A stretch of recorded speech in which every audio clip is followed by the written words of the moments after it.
The restaurant was closing when Amira's world shattered in front of a room full of strangers. She had only slipped a small box of untouched leftovers into the trembling hands of an old beggar who hadn't eaten all day, but the moment her manager saw it, everything exploded.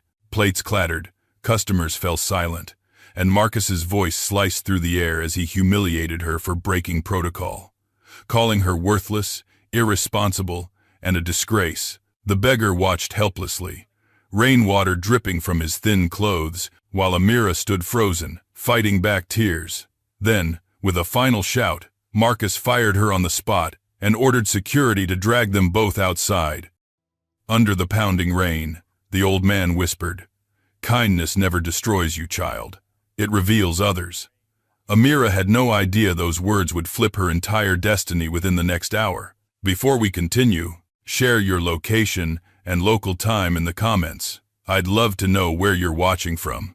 And if you enjoy emotional African folktale dramas, feel free to subscribe so you never miss a new story. Amira walked slowly down the dimly lit street, her uniform still damp from the rain that had poured over her during her humiliating exit.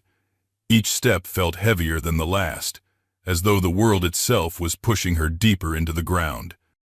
She kept replaying Marcus's words in her head, sharp, cruel, and undeserved. She had faced many hardships, but something about this night felt different. It wasn't just the humiliation, it was the sense that she had been punished for doing the one thing she believed defined her: kindness. Her shoes splashed through shallow puddles as she turned into a narrow alley that led toward the tiny apartment she shared with her mother. She lived in a cramped one-bedroom unit far from the city center, a place where the walls were thin, the rent overpriced, and hope felt like a visitor rather than a resident. The entire walk home, she tried convincing herself that everything would be fine, that she would find another job quickly, but reality clung to her thoughts like mud. Jobs weren't easy to come by. Her mother's medicine wasn't cheap, and the landlord had already given them a warning that their overdue rent could no longer be tolerated. Still trembling, she reached the front door and paused, wiping her eyes aggressively to erase any trace of sadness before she faced her mother. She couldn't bear the thought of worrying the one person who had always believed in her. With a deep breath, she pushed the door open. The apartment greeted her with the soft hum of the old refrigerator and the warm light of a small lamp beside her mother's bed. Her mother, Aisha, lay propped up on pillows, her breathing slightly strained but her face brightening the moment she saw her daughter. "You're home, sweetheart," Aisha said, her voice gentle and hopeful. Amira forced a smile and stepped closer. "Yes, Mama, just a long day." Her mother studied her face carefully, noticing the slight redness around her eyes. "Did something happen at work?" Amira shook her head too quickly. "No, nothing, just tired." Though Asha wanted to press further, she refrained. She knew her daughter well. Amira would speak when she was ready. Instead, she reached for her hand and gave it a light squeeze. "Sit with me," she whispered. Amira sat, trying to regulate the storm inside her. Asha leaned her head against the headboard and sighed softly. "You've always given your heart, my child, even when you had nothing. I hope the world will return that kindness to you one day." The words pierced Amira unexpectedly, not because she doubted kindness, but because the world felt especially unkind today. She swallowed the ache rising in her chest and nodded silently. A notification buzzed on her phone. Her landlord again. She ignored it. Another message followed her workplace group chat, lighting up with memes and jokes about the girl who saved leftovers for beggars. Their cruelty stung deeper than Marcus's shouting. These were people she had laughed with, shared shifts with, even defended once or twice, and yet, now they mocked her freely, as if her humiliation was entertainment. She turned the phone face down to keep from seeing more. Her mother noticed the gesture and frowned. "Sweetheart, you don't have to carry everything alone." A lump formed in Amira's throat, but she stayed silent. She didn't want to add her burdens onto a woman already carrying so much physical pain. Tonight, she would protect her mother from the truth, even if she herself felt broken beyond repair. Eventually, Asha drifted to sleep, leaving Amira sitting alone in the dim room. She stood slowly and walked to the tiny kitchen area. A loaf of bread sat on the counter, hardening from age.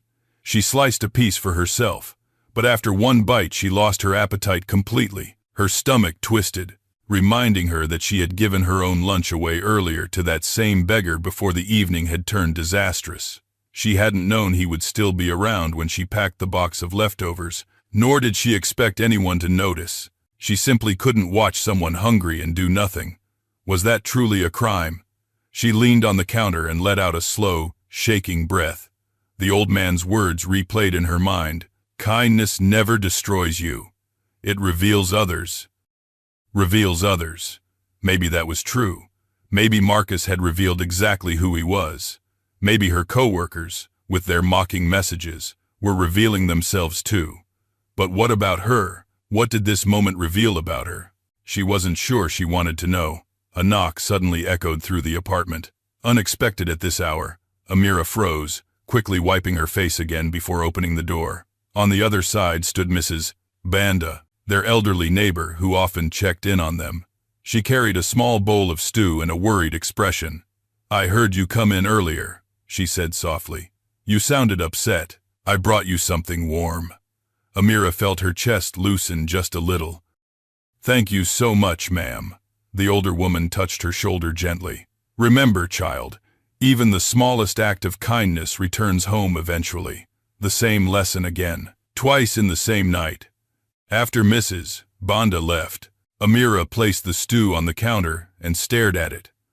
The warmth of others' kindness contrasted painfully with the harshness she had experienced at the restaurant. She couldn't shake the humiliation or the sting of losing her job when she needed it most. But the comfort she received tonight reminded her that humanity still existed, even if it didn't always show itself in her workplace.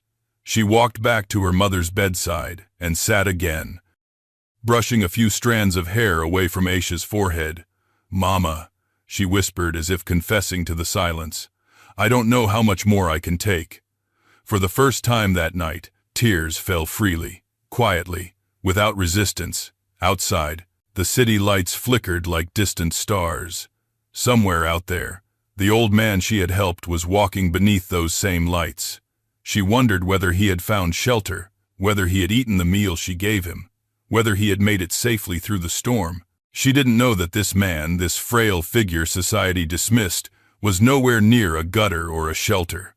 At that very moment, he sat in the back seat of a sleek black car moving steadily through the city. His posture was no longer hunched. His eyes were no longer weary. He looked alert, thoughtful, and impossibly calm. His driver glanced at him through the rearview mirror. "Sir, everything went exactly as you predicted." The old man didn't answer immediately. He simply closed the small box of leftovers that still sat on his lap, untouched but held with surprising care. Finally, he murmured, "Kindness is the only currency that never loses value." The driver nodded respectfully. "Will you proceed with the acquisition tonight?" The old man looked out the window, where rain streaked softly against the glass. "Yes," he replied, "tonight." But Amira knew none of this. To her, the night was a cruel reminder of how fragile life could be. She sat quietly, inhaling the faint scent of her mother's herbal medicine, letting the soft rhythm of Aisha's breathing soothe her. She didn't know that her life was already shifting, that the universe had already begun rearranging itself around her kindness. As she finally lay beside her mother and closed her eyes, exhausted beyond words, she whispered one final thought. Maybe tomorrow will be kinder. But the truth was far bigger than that. Tomorrow wouldn't simply be kinder. Tomorrow would change everything. Earlier that morning, long before the shouting, the humiliation, and the rain, Amira had arrived at the restaurant with her usual quiet determination. The sun had just risen, casting warm golden rays across the busy street as vendors began setting up their stalls and early commuters bustled past. She clutched a small paper bag with her lunch inside and stepped through the employee entrance, ready to start another long shift. She had no idea her entire life would change within the next 12 hours. Inside the kitchen, The atmosphere was tense. As always, Marcus, the manager, barked orders at cooks who were already sweating over stoves, while a few waitresses rolled their eyes behind his back. The restaurant was popular, located in a wealthy district where businessmen and socialites came for brunch, but its popularity came at the cost of relentless pressure on the staff. Anyone who worked there knew Marcus's temper. He prided himself on maintaining standards, though most employees secretly believed he enjoyed belittling people. As Amira tied her apron and checked the tables assigned to her, she felt the familiar weight settle on her shoulders. It wasn't the job itself that exhausted her. It was the constant walking on eggshells, the fear of making even the smallest mistake under Marcus's sharp gaze. Still, she reminded herself why she endured it. Her mother's medicine, the rent, the dream of one day finishing her education. Those were reasons strong enough to pull her through the hardest days. The first few customers of the morning trickled in. Amira served coffee, smiled politely, and handled her tasks with the practiced grace she had learned from years of necessity. Everything seemed normal until the glass door swung open, and an unusual figure stepped in. A frail, elderly man stumbled inside, leaning heavily on a crooked wooden stick. His clothes were worn and muddy, his shoes nearly falling apart. The scent of the streets clung to him like a shadow. His presence immediately drew stares from several customers, most of whom shifted uncomfortably or wrinkled their noses. The restaurant catered to wealthy patrons. Someone like him didn't belong. Before Amira could react, one of the hosts hurried forward. "Sir, you need to leave," he whispered harshly, blocking the man's path. "You can't be here. This is a private establishment." The old man tried to speak, but his voice cracked with dryness. "Please, a glass of water." The host frowned, raising his hand as if to push the man back. "You're scaring guests. Out." Amira felt her heart tighten. She knew that look desperation mixed with hunger. She had seen it reflected in her own mother during the worst nights. Instinctively, she stepped forward. "I'll take care of it," she said gently, brushing past the host before he could object. The host shot her an annoyed glare, but she ignored him and guided the old man toward a corner near the window, away from the morning crowd. She brought him a cup of water and a small plate with a piece of bread she had bought for herself, but could easily replace. The old man's hands trembled as he accepted the water. "Thank you, child. You have a kind heart. It's just water," she said softly. "Rest here for a moment." While he drank, Amira observed him quietly. His eyes, though tired, held a depth she couldn't quite understand, sharp, intelligent, and quietly watchful. When he finished drinking, he looked around the restaurant slowly, as if studying every detail. "Sir," she asked gently, "do you have anywhere to go?" He shook his head, but something in his expression made her feel he wasn't telling her everything. She couldn't place it, but there was something unusual about him. Still, she didn't pry. Before their conversation could continue, Marcus burst from the kitchen, already irritated by some minor mishap. When he saw the old man sitting inside, his face twisted into disgust. "What is this? Why is there a beggar in my restaurant?" he barked. Amira stood protectively in front of the man. "He only needed water. I was going to help him leave once he felt better." Marcus scoffed loudly. "Help him leave, Amira. This is not a charity home. Do you understand how this looks to paying customers? You can't bring strays inside whenever you feel sorry for them." Her jaw tightened, but she forced her voice to remain steady. "I didn't bring him in. He walked in on his own. And you." Marcus cut her off, stepping closer so their faces were only inches apart. "Should know your place. You're not paid to make moral decisions. You're paid to follow instructions." Amira felt heat rising beneath her skin, but before she could answer, the old man touched her arm gently. "It's all right," he whispered. "I'll go." She turned to him with concern. "Are you sure?" He nodded, though she could tell he struggled to stand. Marcus waved at the nearest busboy. "Get him out of here, now." The busboy hesitated, glancing at Amira with sympathy, but then reluctantly helped guide the old man toward the door. As they exited, The old man looked back at her, not with helplessness, but with something like curiosity, even respect. That look lingered in Amira's mind for the rest of the morning. Once he was gone, Marcus continued lecturing her, his voice cold. If you ever let something like that happen again, there will be consequences. Understand? Yes, she whispered, though her heart rebelled against every word. He smirked, satisfied with her submission. Good. Now clean table 6, and smile. More customers don't like gloomy faces. The hours that followed dragged painfully. Amira worked through the morning rush with her thoughts clouded by the old man's tired eyes. She wondered where he had gone and whether he would find food today. She kept imagining him shivering on some street corner, alone and forgotten, while she carried plates of expensive meals to people who would never know hunger.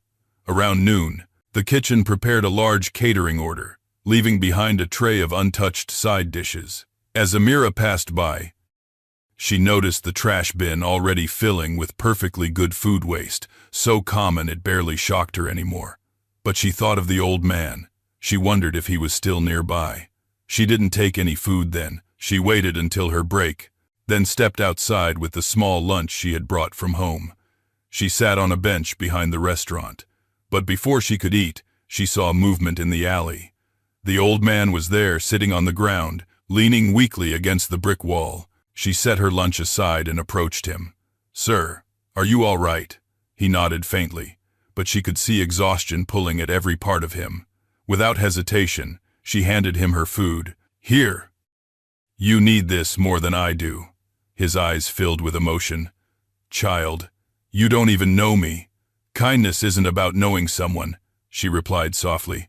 "It's about caring." The man accepted the meal with trembling hands. "You remind me of someone I once knew," he whispered.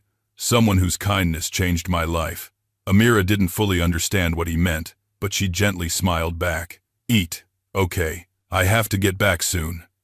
As she walked away, she didn't see the old man gaze at her with a mixture of sadness and admiration, nor did she see the sleek black car parked at the far end of the alley, the one that belonged to him. She didn't know he wasn't a beggar at all, nor that her kindness had already begun rewriting her fate. She simply returned to her shift, unaware that by evening, that same kindness would cost her job, and then reveal the truth behind the most unexpected man she had ever met. The tension inside the restaurant thickened as the afternoon rush approached. The scent of grilled meat, baked bread, and simmering sauces filled the air. But its warmth did nothing to soften Marcus's temperament. He stormed in and out of the kitchen, barking orders, kicking boxes out of his way, and reminding everyone that a large corporate group was expected to arrive soon.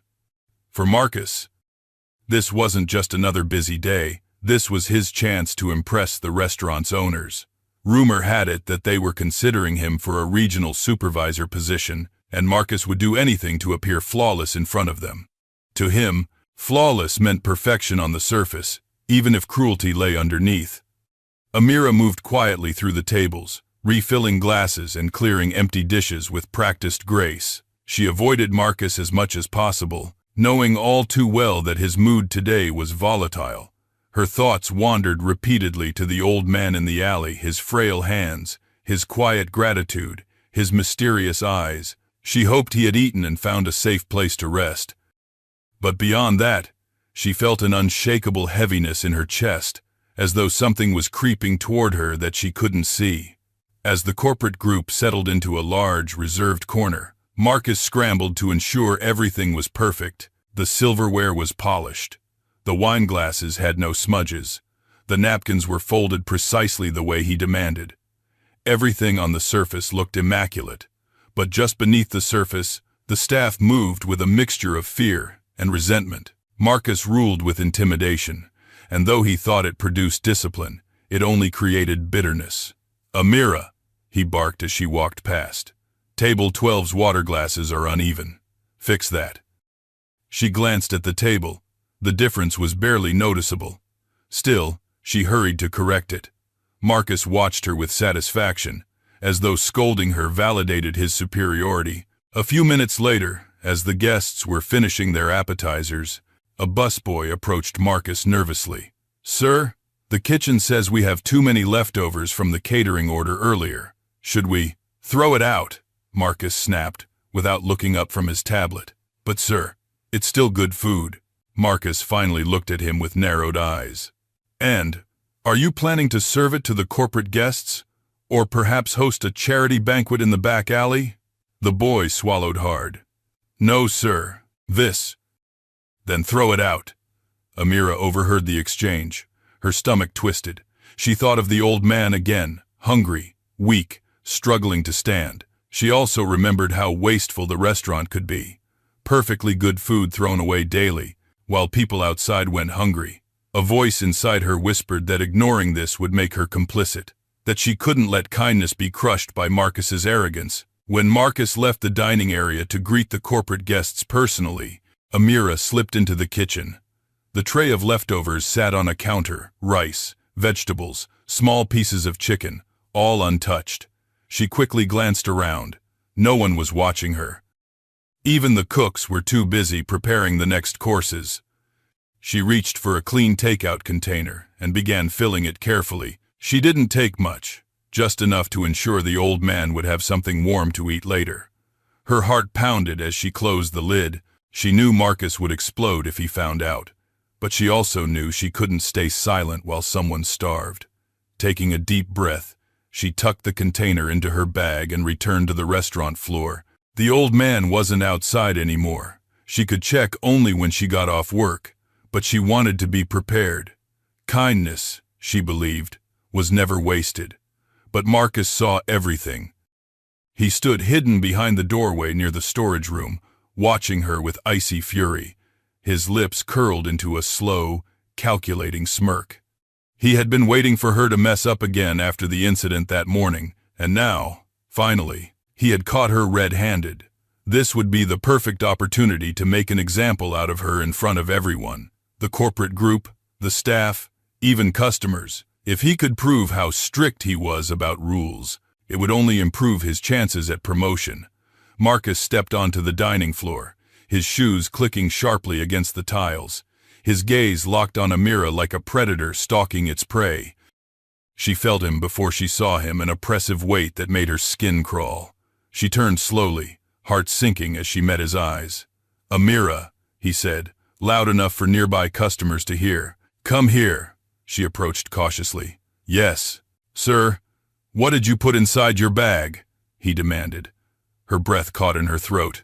"Sir, it was just leftovers that, what?" he interrupted, raising his voice. "That this restaurant allows employees to steal now." Heads turned, conversations quieted. The corporate guests stopped mid-sentence. Even the kitchen noise seemed to fade. "Sir," Amira whispered, trying desperately to remain composed, "I wasn't stealing. The food was going to be thrown away. You just decided to take it without permission," Marcus snapped. "To feed another beggar, I assume, because you think you're some kind of saint." Her face burned. The humiliation from the morning resurfaced, sharper now because an entire restaurant was watching. "Sir, I was only trying to help someone. The food would have gone to waste. And what part of your job description says you're allowed to give away company property?" Marcus shot back. He turned to the customers, spreading his arms dramatically.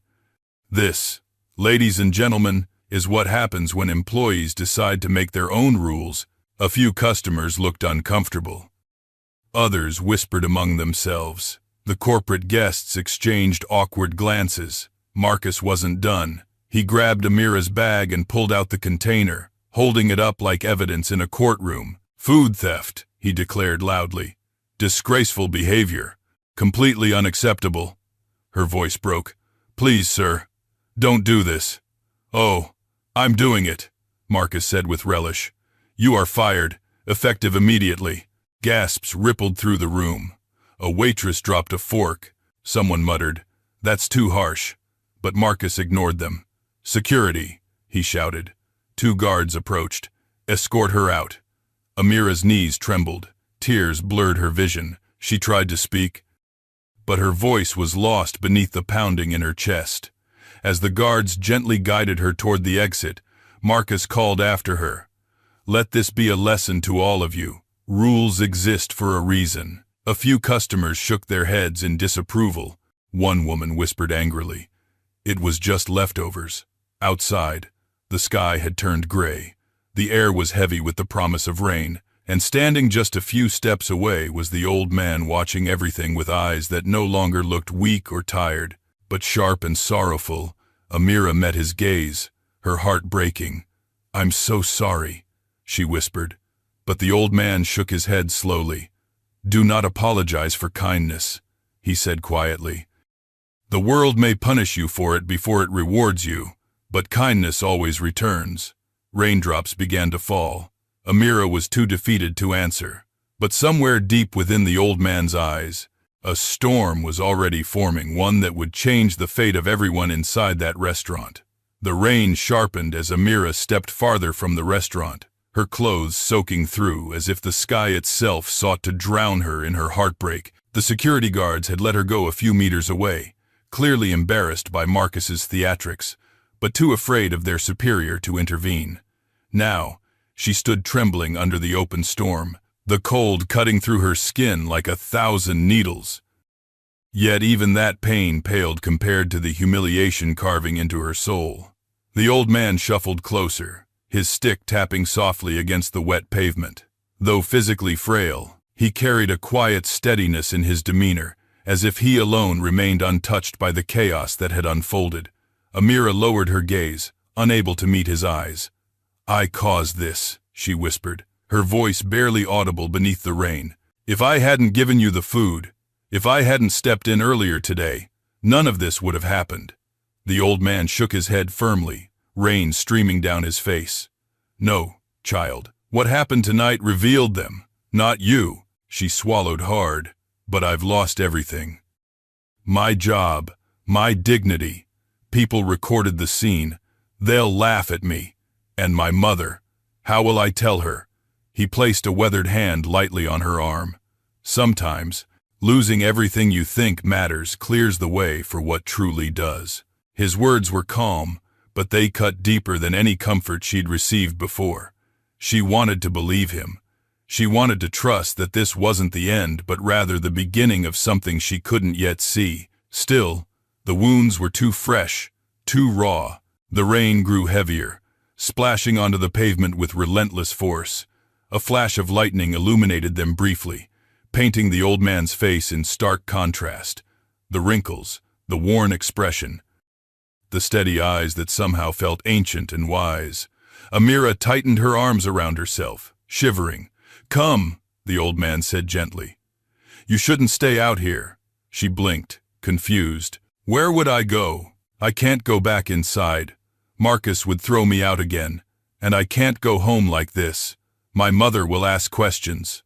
Walk with me, he answered after a moment. There is shelter a few blocks from here. You can rest a little before you continue your journey. Amira hesitated. She barely knew him, but she also felt an inexplicable trust growing inside her, a pull that didn't come from logic but from instinct. He had shown her nothing but gratitude and wisdom in their brief encounters, far more humanity than the people she worked with daily. So she nodded. They walked slowly down the street, the old man leaning heavily on his stick while she steadied herself with deep breaths. Cars splashed through puddles, sending waves of dirty water onto the sidewalks. Neon signs flickered above closed shops, casting eerie glows on the wet pavement. The rain blurred everything, the lights, the sounds, her thoughts. After several minutes, her exhaustion became too much. Her legs weakened, her breath trembling. She paused against a wall, wiping her soaked bangs from her forehead. I'm sorry, she said. Everything hurts. The old man studied her carefully, concern flickering across his features. Sit for a moment. She slid down to the ground, hugging her knees as the storm raged on. The old man crouched slightly, not sitting fully due to his frailty, but close enough to shield her from the wind. Tell me, he said softly, why did you give me your food earlier? Why offer me kindness when you had so little yourself? Amira stared at the raindrops splattering on the pavement. Because I know what hunger feels like. Maybe not in the same way you do, but my mother and I have struggled. There were nights when all we had were scraps. Even now, I barely make enough to pay for her medicine. I've seen people look down on us. I've seen their disgust, their judgment, and I swore I'd never treat anyone the way the world treated us." The old man nodded slowly. "Compassion born from suffering is the rarest kind, and the most powerful. But it doesn't matter anymore," Amira said bitterly. "Kindness cost me everything. Marcus made sure of that. He humiliated me twice in one day. I'll never find work again in this area. He'll make sure he ruins my name." The old man gazed into the distance, his expression unreadable for a moment. The rain softened slightly, turning into a misty drizzle. "What if I told you," he began quietly, "that Marcus hasn't ruined you? He has simply revealed himself to the wrong people." She frowned. "What do you mean?" He offered her a faint smile, gentle, but filled with an odd certainty. "Sometimes, the people who think they are in power forget that the world is always watching, even when they believe they stand above others. Their actions carve their own downfall." "I don't understand," she whispered. "You will," he replied. Soon, thunder rolled in the distance, though softer than before. Amira took a deep breath and lifted her gaze to the old man. Something was different about him. The frailty remained, but beneath it was a quiet strength, a foundation that didn't belong to a man used to sleeping on the streets. "Who are you?" she asked suddenly. The old man chuckled, though the sound was muted. "A tired wanderer," he said lightly. "A man who has walked many roads and seen the best and worst of humanity." "That's not an answer," she pressed gently. His eyes softened. "Perhaps not, but the answer you seek will come in its own time." Before she could question him further, a sleek black car rolled slowly toward them from the far end of the street, its headlights glowing like two steady suns in the misty rain. Amira stiffened, alarmed. The car stopped near the curb just a few meters away. The old man didn't seem surprised at all. A driver stepped out, dressed impeccably, unfazed by the drizzle. He opened the back door with practiced precision and approached them. "Sir," the driver said respectfully to the old man, "everything is ready." Amira's eyes widened. "Sir," the old man stood slowly, leaning on his stick. "Thank you, Daniel." Daniel. Not exactly the name one expected from a driver for a beggar. Amira rose to her feet, her heart thundering now more intensely than the sky above. You have a driver." The old man met her gaze calmly. "Yes, and that car, you're getting into it." "Yes, but earlier today you were eating my bread. You had nothing." His smile deepened, a mystery unfolding behind it. "Appearances, my child, are not always truths." She stepped back, overwhelmed. "Why didn't you say anything?" "Because how people treat those they believe are powerless tells you who they truly are," he said. "Their masks fall when they think no one important is watching." Her breath stopped. "So, you were testing us, in a way," he acknowledged, "but not you. You showed your heart from the beginning." The wind quieted. The rain slowed to a whisper. Amira felt her world tilt not from fear, but from an incomprehensible shift she hadn't anticipated. "Come," the old man said softly. "Let me take you home safely." She hesitated, torn between fear, confusion, and trust. But when she looked into his eyes, she saw no malice, only truth, and something else too intent, purpose. "Yes," she said finally. "Okay." Into Quirds, he nodded and allowed Daniel to assist him into the car. Amira climbed into the other side, her clothes dripping onto the leather seats. She felt wildly out of place, as though she had stepped into a different universe. As the car began to move, the old man rested his hand gently over hers. "You think today destroyed you," he said softly. "But today was only the beginning." Amira swallowed hard. "Beginning of what?" He looked at her with gentle certainty. "Of justice," he whispered, "and of your rise." Outside the window, the restaurant glowed faintly through the storm, unaware that the man they had discarded as worthless would soon return, not as a beggar, but as someone whose power would shake every wall within it, and Amira had no idea she would be at the heart of everything that happened next. Back inside the restaurant, the mood shifted dramatically the moment Amira and the old man disappeared beyond the rain. Marcus strutted across the dining floor like a peacock who had just won a battle no one else admired. His chest puffed out, his tone smug, his footsteps unnecessarily loud. He seemed energized by the spectacle he had created. As if humiliating a vulnerable employee had fed some monstrous ego inside him, he walked past the corporate guests with an exaggerated smile. "I apologize for the disruption earlier," he announced proudly. "We do not tolerate unprofessional behavior here.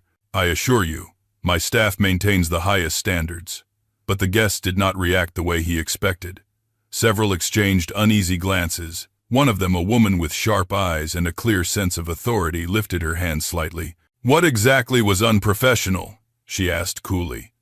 "Giving food to someone in need." Marcus blinked, startled.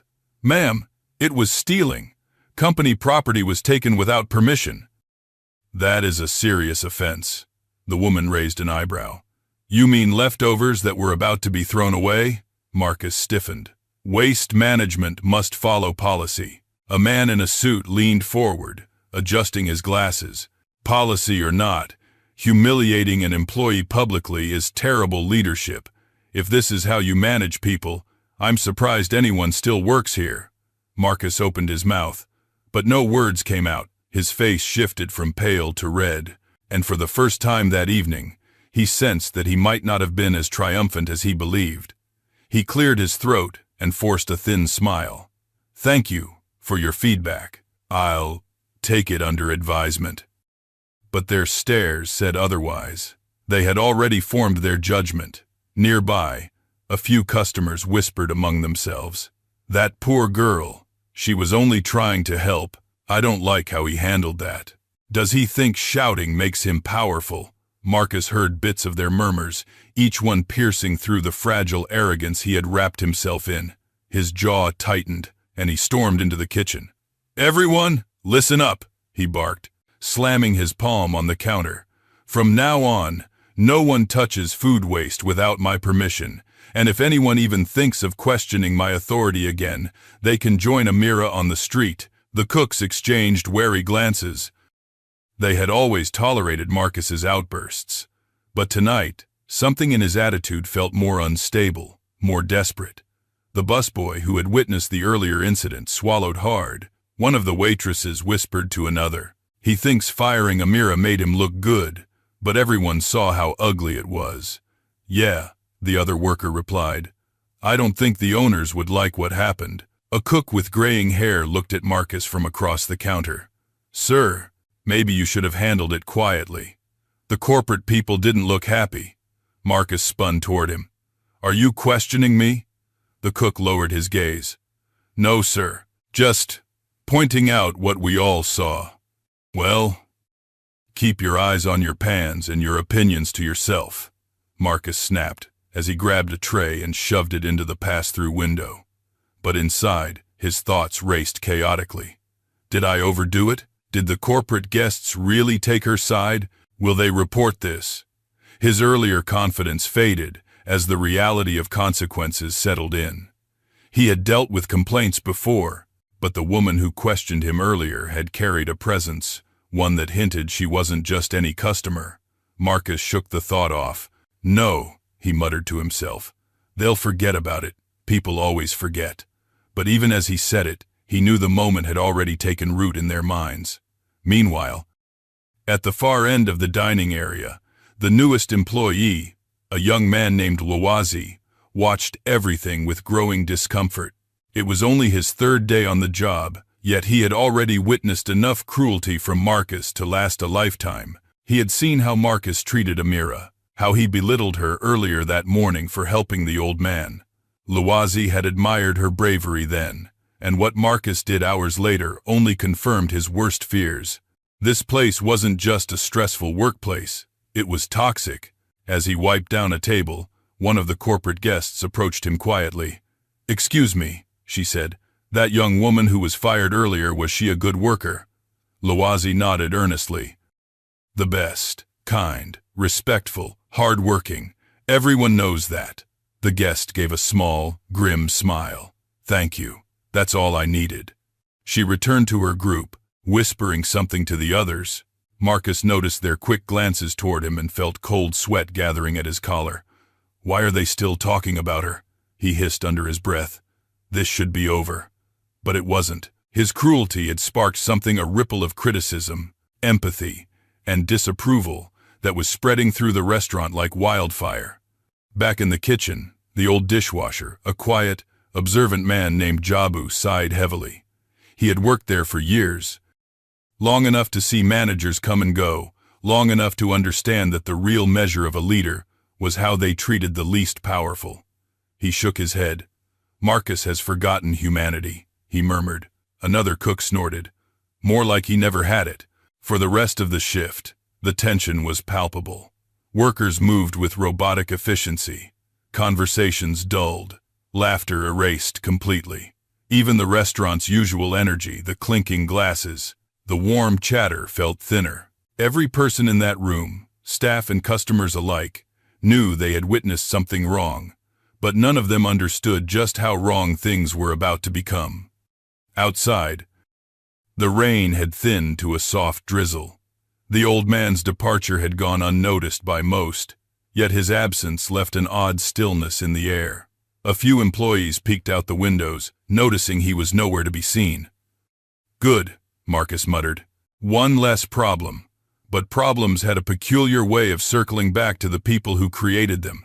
As the shift neared its end, the corporate group finished their meal. Marcus rushed to deliver the bill personally, plastering on his most charming smile. "I hope everything was to your satisfaction," he said, bowing slightly. The lead guest, an older man with silver hair, smiled politely but without warmth. The food was excellent. The service was illuminating. Marcus blinked. "I'm glad you enjoyed it." The man placed the check on the table without adding a tip. Marcus stared at it, stunned. Corporate clients always tipped well. It was a silent industry standard. Not tipping was practically a statement. Before he could ask, the woman who had challenged him earlier stood up, her eyes cool. "Treating your staff with dignity is not optional," she said. "Tonight, you failed spectacularly." She walked away before he could respond. Marcus stood frozen, the check trembling in his hand. His heart pounded, not with anger this time, but with fear. What if they report me to the owners? What if they saw me as incompetent? What if? His thoughts spiraled, each darker than the last. For the first time that day, Marcus felt something he had never allowed himself to feel: consequences. Yet even then, he could not foresee the full storm heading his way. He could not imagine that the old man he despised, the man he dismissed as worthless, would soon walk through those doors, not as a beggar, but as a force powerful enough to unravel every thread of his arrogance. And he certainly could not imagine that Amira, the girl he humiliated, would become the very person whose kindness reshaped the restaurant's destiny. As the night deepened, the staff cleaned the dining floor in near silence. Marcus retreated to his office, pacing nervously. His world, which he believed he controlled, was beginning to shift beyond his grasp. Something was coming, something he could not stop. While tension simmered inside the restaurant, the night outside took on a different rhythm entirely. The rain had weakened to a mist, settling like a soft veil over the glowing city lights. Cars hissed along the wet asphalt, and neon reflections shimmered in shallow puddles. The sleek black vehicle carrying Amira and the old man moved smoothly through the quiet streets, its engine humming gently, a stark contrast to the chaos that had erupted at the restaurant only minutes earlier. Inside the car, Amira sat stiffly, her hands clasped together so tightly that her knuckles turned pale. She felt like a stranger in her own skin, confused, overwhelmed, and strangely suspended between two worlds, one where she had just been publicly humiliated, and another where she now sat in a luxury car beside a man who had been, only hours ago, a beggar outside her workplace. The old man watched her thoughtfully, his eyes warm but observant. His ragged clothing was still damp from the rain, but something about him, his posture, the quiet authority he carried, no longer fit the image of a helpless wanderer. He spoke gently. You are very quiet. Amira swallowed hard. I don't know what to say. That is all right, he replied. Silence reveals as much as words. She turned her gaze toward the window. Street lamps cast long streaks of gold across the city, and for a moment she allowed herself to breathe. But her chest tightened again as the memory of Marcus's voice echoed violently in her mind. You are fired. Disgraceful behavior. Escort her out. Her eyes stung once more. She looked down, blinking away the tears. The old man saw this. Do not let his cruelty define your worth, he said. She let out a shaky breath. But he did. In front of everyone. They all saw it. No, the old man corrected gently. They saw him. His heart. His lack of compassion. His fear of losing control. He paused. You were simply the mirror. She shook her head. People don't remember mirrors. They remember the scene. She hesitated before whispering. I'm scared. My mother depends on me. I don't know how I will protect her now. The old man leaned back, his fingers lightly brushing the carved handle of his wooden stick. Fear is the shadow of uncertainty, he murmured. But shadows disappear when truth comes to light. His words were cryptic, yet strangely comforting. Still, she couldn't help asking the question that had gnawed at her since the moment Daniel opened the car door. Why do you have a driver? Who are you really? The old man smiled, not arrogantly, but with a quiet humility. A man who has lived many lives, he answered. Some of them seen, most of them unseen.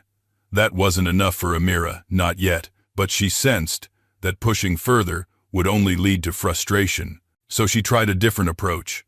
When I gave you food earlier, she asked softly, did you already have this car waiting? He nodded. And the bread, my lunch, you accepted it even though you didn't need to. I accepted it because it was offered with sincerity, he replied. Kindness, when genuine, is a gift that should never be rejected. His gaze drifted out the window. You do not know how rare your heart is, Amira. She felt heat rise in her cheeks. Compliments were not something she received often, and certainly not like this, the old man continued, his voice lowering.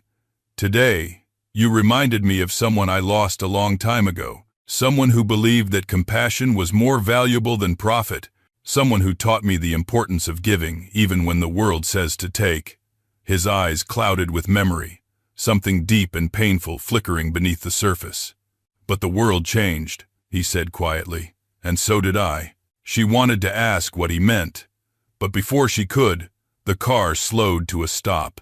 Amira looked outside and saw a familiar building, her apartment complex, the chipped paint, the flickering stairway light. The cracked walkway, her reality, stark and humble, brought a wave of relief mixed with embarrassment. You remembered where I live? She asked in surprise. I told Daniel earlier, the old man replied. We followed from a distance when you left work. This revelation startled her. Why? To ensure you got home safely. The simplicity of the answer stunned her. Marcus had screamed at her, belittled her, discarded her. Co-workers mocked her.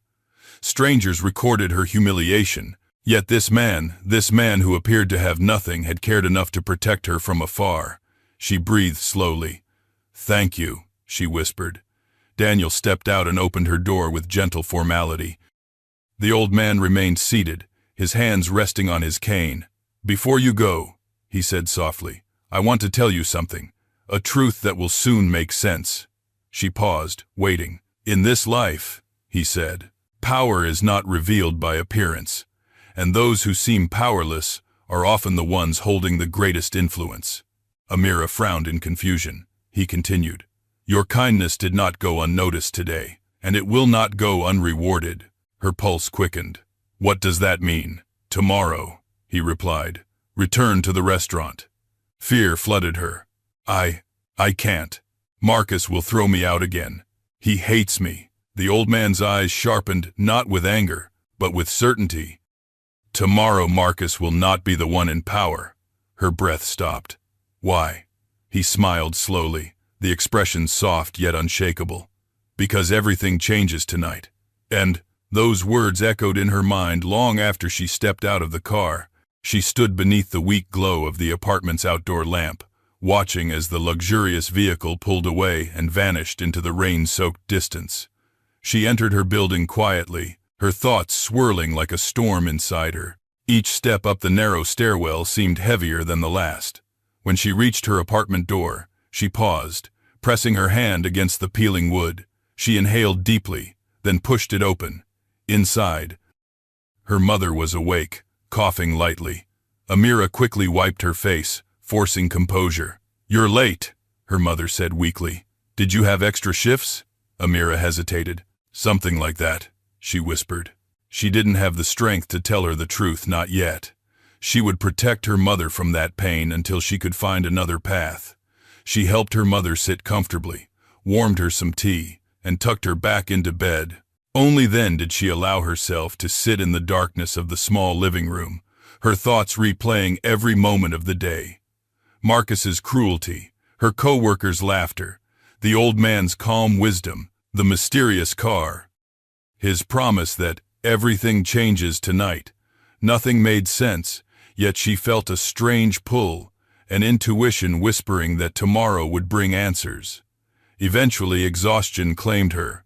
She curled up on the worn couch, wrapped in a thin blanket, and drifted into uneasy sleep. But several miles away, the old man, now dressed in clean clothes inside a towering office building, met with a group of executives. His voice was no longer weak or trembling. It was strong, authoritative, commanding. "Finalize the papers," he told them. "By morning, the restaurant will be under new ownership." The executives nodded, signing documents quickly. "And Marcus?" one of them asked. The old man's eyes hardened, though his voice remained calm. "His time there ends immediately." "And the young woman?" another asked. A rare smile touched his lips. "She begins again," he replied. "Not at the bottom, but where she deserves." As the clock struck midnight, the final signatures were placed. The acquisition was complete. The old man, Elijah Cairo, one of the most influential restaurateurs in the region, closed the file with deliberate finality. Tomorrow, justice would begin its work. Morning sunlight crept softly across the horizon, washing the city in pale gold as the world stirred awake. But inside the small apartment where Amira lived with her mother, dawn felt heavy, more like an ending than a beginning. Amira sat on the edge of the couch, staring blankly at her worn shoes. Her body felt stiff from sleeping uncomfortably, but it was the weight in her heart that made it difficult to breathe. Her mother, unaware of the events from the previous night, hummed softly in the kitchen as she struggled to boil water for tea. The sound should have been comforting, but it only tightened the knot in Amira's stomach. She needed to tell her mother the truth. She needed to admit she no longer had a job, but the words refused to come. She feared the disappointment in her mother's eyes, feared adding more burden to a woman who already carried too much. "Amira," her mother called gently. "Come, sit with me." Amira stood slowly, steadying herself.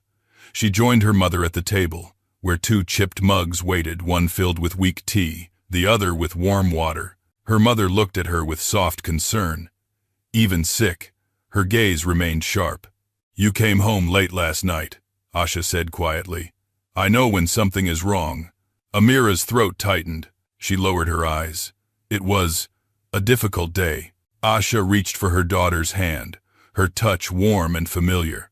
"My child, life has never been easy for us, but I raised you to face hardship with courage. Tell me what troubles your heart." The gentle invitation broke whatever fragile wall Amira had built inside. Her voice cracked. "Mama, I lost my job." Asha inhaled sharply, but she did not withdraw her hand. What happened? Her daughter almost wished she had lied. Almost, but she knew she owed her mother the truth. So she told her slowly, painfully, about the beggar, about the leftover food, about Marcus's public humiliation, about being dragged outside in the rain. Asha listened without interrupting, though her hands trembled. When Amira finished, silence settled between them. Finally, Asha spoke, her voice steady. "You did the right thing, Amira. Kindness is never wrong, but it cost me everything," Amira whispered. "No," Asha corrected gently. "It cost you a job, not your soul. Her mother's wisdom usually brought comfort, but today it only carved deeper ache in her. What will we do now?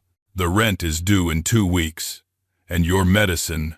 Hush, Aisha said, squeezing her hand firmly. We will survive. We always have. Amira swallowed a sob. Her mother's faith in her only made her feel more desperate to fix everything. After breakfast, Aisha insisted that she rest, but Amira couldn't sit still.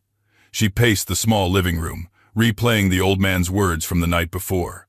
Tomorrow, return to the restaurant. Marcus will not be the one in power. Everything changes tonight. Nothing made sense.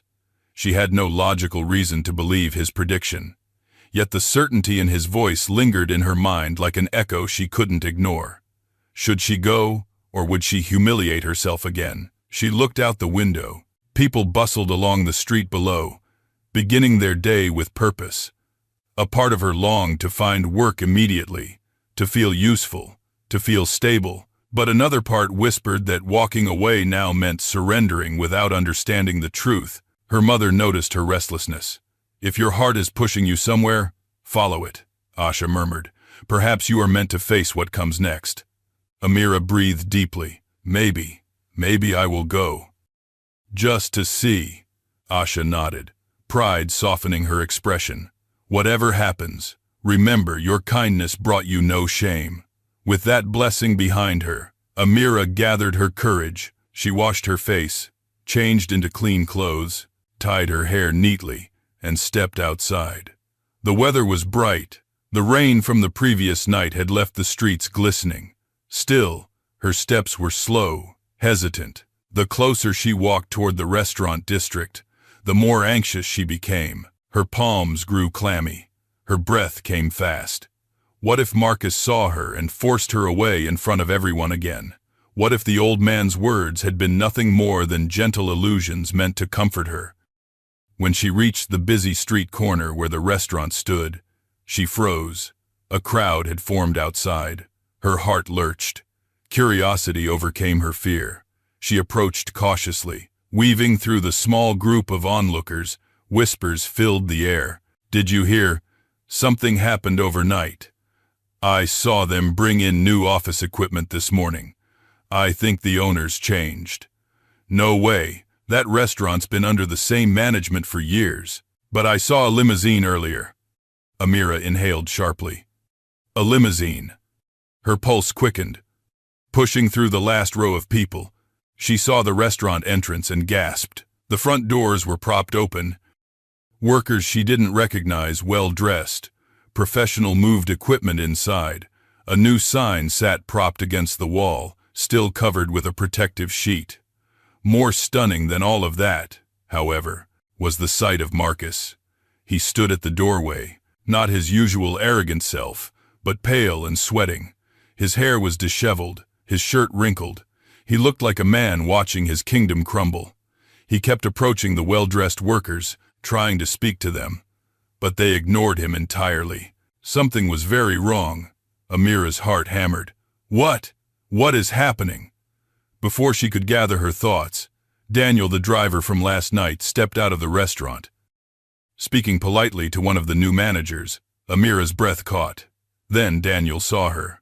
A smile touched his face, warm, respectful, familiar. Good morning, Miss Amira. We were expecting you. Expecting her. Marcus spun around at Daniel's words. His eyes widened when he saw her. Shock flashed across his face, followed by confusion, then fear. You, he snapped. What are you doing here?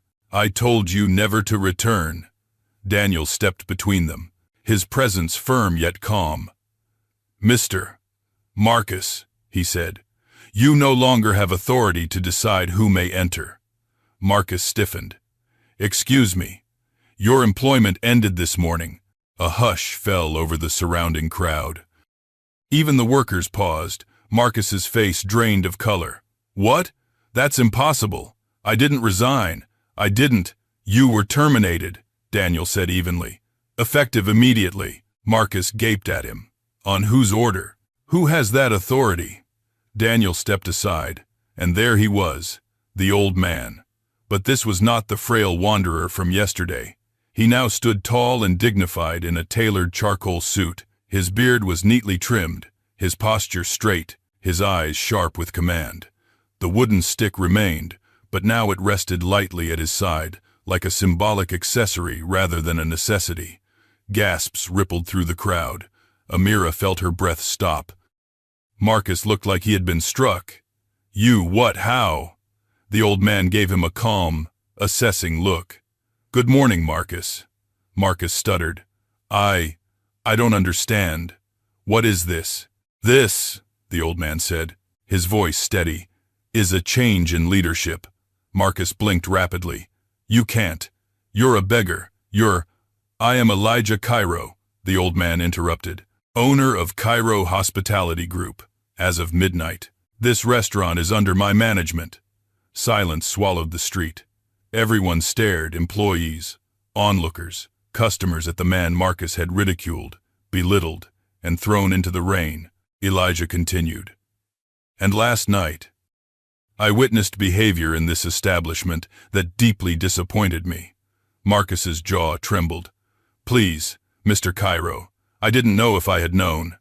"That," Elijah said sharply, "is the point. You behaved cruelly because you believed you held power over the powerless." He stepped closer. "That is why you no longer work here." Marcus collapsed inward, shoulders shaking as realization consumed him. He stumbled back, speechless, stripped of every ounce of the authority he had abused. Then Elijah turned toward Amira. His expression softened. "I am glad you came," he said gently. "We have much to discuss." Amira stared at him, at his suit, at his transformed posture. At the truth she still struggled to comprehend. The man she had helped now owned the very place that destroyed her. And her journey was only beginning. For a moment, Amira couldn't move. Everything around her blurred the murmuring crowd. The employees peeking through the doorway, Marcus collapsing into disbelief. All she could see was the old man Elijah Cairo standing before her with a quiet strength so far removed from the fragile figure she had met only the day before. Her breath trembled as she tried to make sense of the transformation. He approached her slowly, almost cautiously, as though he understood the storm that now raged inside her. When he stopped just a step away, he spoke in a soft, steady tone that cut through the noise surrounding them. "You showed kindness without expecting anything in return," he said. "Today, I show you the truth in return." Amira swallowed hard, her voice barely forming. You knew everything that would happen." Elijah shook his head gently. "I did not know the exact events. No, but I knew that character reveals itself in the smallest moments. Yesterday, I watched how people treated someone they believed had nothing, and what I saw inside that restaurant told me everything I needed to know." Amira opened her mouth, but no words came. Elijah continued, "I came here disguised for a reason. I wanted to see the truth unfiltered. People show their real faces when they think no one of significance is watching." He glanced toward Marcus, who now stood trembling, surrounded by a small group of shocked employees. Elijah's expression hardened, but only for a moment. "And some," he said, "forget that kindness is a form of power." Amira felt heat rise in her eyes. I never meant to cause trouble." "You did not cause trouble," Elijah said firmly. "You exposed it." Those words hit her with surprising force. For the first time since last night, the shame she had carried began to dissolve, not completely, but enough to breathe again. The murmuring crowd grew louder as more people recognized Elijah. Some whispered his name, others pulled out their phones, recording the scene silently. Daniel, the driver, stepped forward respectfully. "Sir, the transition team is ready inside. They're waiting for your final instructions." Elijah nodded, then turned back to Amira. "I would like you to come inside with me," he said. "There is something I wish to offer you." Amira blinked, startled. "Inside? After everything that happened?" "Yes," he answered simply. "Inside, where truth should be restored." Her gaze drifted toward the doorway. She still remembered the humiliation, how her co-workers had laughed. how Marcus had shouted. The very idea of stepping back into that space made her stomach twist. She shook her head slightly. "I don't know if I can," she whispered. Elijah extended a gentle hand toward her. "You came here this morning, despite fear. You took a step toward understanding your own worth. Let this be the next step." His hand was steady, warm, and patient. Slowly, hesitantly, she placed her hand in his, and the moment she did, something inside her shifted. It wasn't confidence yet, but it was the possibility of confidence. He nodded and guided her toward the entrance. As they walked inside, the room fell silent. Every employee froze. The cooks peered out from the kitchen. The servers paused with trays mid-air. Even the customers inside whispered uncertainly, sensing that something monumental was unfolding. Marcus pushed through the small crowd of workers, his face blotchy with panic. "Mr. Cairo, please," he begged, his voice trembling. I can fix this. I can change how I treat the staff. I didn't mean any harm." Elijah held up a hand, and Marcus fell silent instantly. "You had many chances to treat people with dignity," Elijah said. "And each time you chose to do the opposite, you did not fall because of one mistake. You fell because cruelty became your habit." Marcus's lips trembled. "I have a family. I need this job, and so does she." Elijah replied, gesturing gently toward Amira. "Yet you threw her aside without hesitation. You cared for your position, not the people who made this place run." Marcus staggered back as though struck. His face crumpled not from understanding, but from fear of consequences. I didn't know who you were." Elijah's gaze sharpened. "If your behavior would have changed only because of my wealth, then you never should have held authority in the first place." Marcus lowered his head. Tears mingled with sweat along his jawline. "Security," Elijah said quietly. "Escort him off the property." Two uniformed guards stepped forward. Marcus backed away, shaking his head violently. No. Please just give me one more chance, I beg you." But the guards took him gently by the arms. As they led him toward the exit, Marcus shot a last, trembling look at Amira, a mixture of resentment and regret, but she could not return it. She felt no satisfaction in his downfall, only a deep, aching understanding that cruelty destroys the one who wields it. When the doors closed behind him, Elijah faced the staff. "All of you witnessed what happened yesterday," he said, his voice calm but commanding. "You saw kindness punished and cruelty rewarded. That ends today." The employees exchanged uncertain glances. "This restaurant," Elijah continued, "will be restructured. New leadership, new values, and respect. Non-negotiable respect for every person here." A murmur rose among the workers, surprise, relief, even cautious hope. Elijah gestured for Amira to step beside him. She hesitated, then moved closer. "I want to introduce someone to you," he said. A young woman whose compassion revealed the soul of this establishment more clearly than any policy ever could. Several employees looked at her with widened eyes, some with guilt, others with admiration. "This woman," Elijah continued, "treated a stranger with dignity when she believed she had nothing to gain. She did not do it because she was watched or rewarded. She did it because her heart commanded it." He turned to Amira.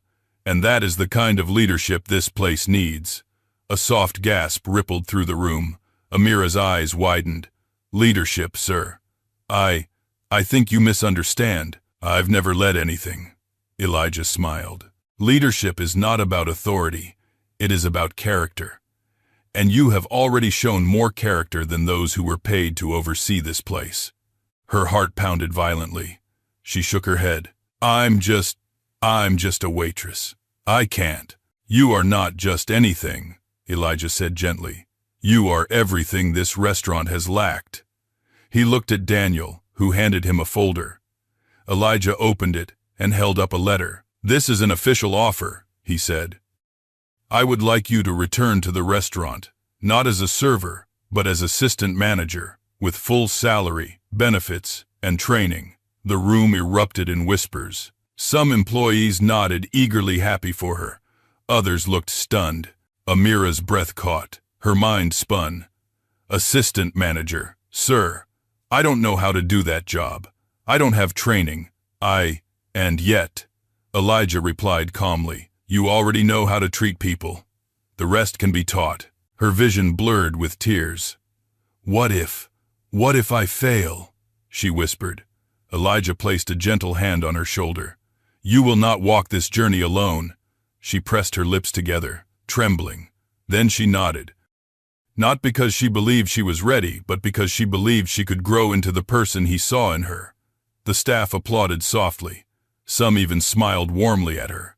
And in that moment, something inside Amira broke open, not with pain, but with possibility. Elijah smiled. Welcome back, Amira. Her heart fluttered at the words she never expected to hear again. But the day was far from over. There was still one more revelation to come. A revelation that would change not just her life but her family's future forever. The applause settled slowly. Like dust after a long-awaited storm, Amira stood at the center of a room that had once crumbled beneath her humiliation, now transformed into a space of possibility and unexpected honor. She wiped her cheeks, trying to compose herself, but the overwhelming kindness displayed toward her made it difficult to breathe evenly. Elijah waited patiently, allowing the moment to settle. His mere presence in the room seemed to anchor everyone, commanding respect without a hint of aggression. The contrast between his calm authority and Marcus's loud tyranny was so stark that even the longtime employees exchanged glances of awe. When the murmuring faded, Elijah spoke again, his voice warm but authoritative. We will begin restructuring immediately. All staff will receive new training on customer care, workplace respect, and safety. This place will become somewhere people want to work, not somewhere they fear losing themselves. A soft wave of relief rippled through the room. Elijah, one of the cooks asked timidly, what about our schedules? And pay? Marcus always cut hours for anyone who disagreed with him. Elijah nodded, acknowledging the pain behind the question. There will be no more punishment disguised as discipline. Schedules will be fair, growth opportunities will be real, and anyone who wishes to step into a leadership path may request training. More whispers this time, hopeful ones. Then Elijah turned to Amira again. Would you like to see the office? Her breath hitched. Me? Now? Yes, he said with a gentle smile. It's time you see where you will work. He motioned for her to follow him. Daniel and a few members of the transition team stepped aside as Elijah led her toward the hallway. Marcus, once treated like his private kingdom, for a moment, Amira hesitated at the threshold. She remembered being summoned here for scoldings, for threats, for belittlement. The walls carried echoes of Marcus's anger, echoes she never wanted to hear again. Elijah noticed her pause. A space changes when the energy inside it changes, he said softly. Walk with confidence. This place no longer belongs to fear. With a slow exhale, Amira stepped forward. The air inside the hallway felt different now, not oppressive, but blank, ready to be rewritten. Elijah opened the office door. Inside, the room was still a mess from Marcus's frantic pacing earlier. Papers lay scattered, drawers half open, and an overturned cup dripped coffee onto the floor. The chaos perfectly captured the unraveling of a man who believed himself untouchable.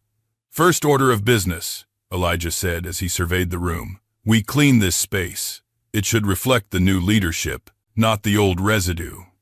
He signaled to one of the transition workers, who immediately brought in cleaning supplies. Amira stepped aside, feeling both awkward and grateful. Elijah, she said softly, why are you doing all this? For me.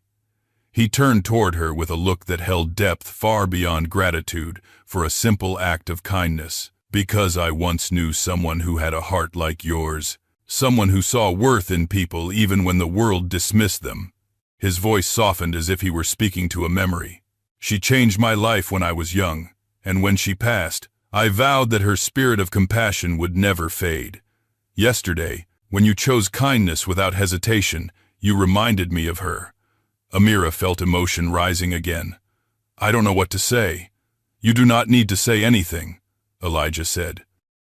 Live your truth and offer that same compassion to others. They stepped out of the office to give space for cleaning.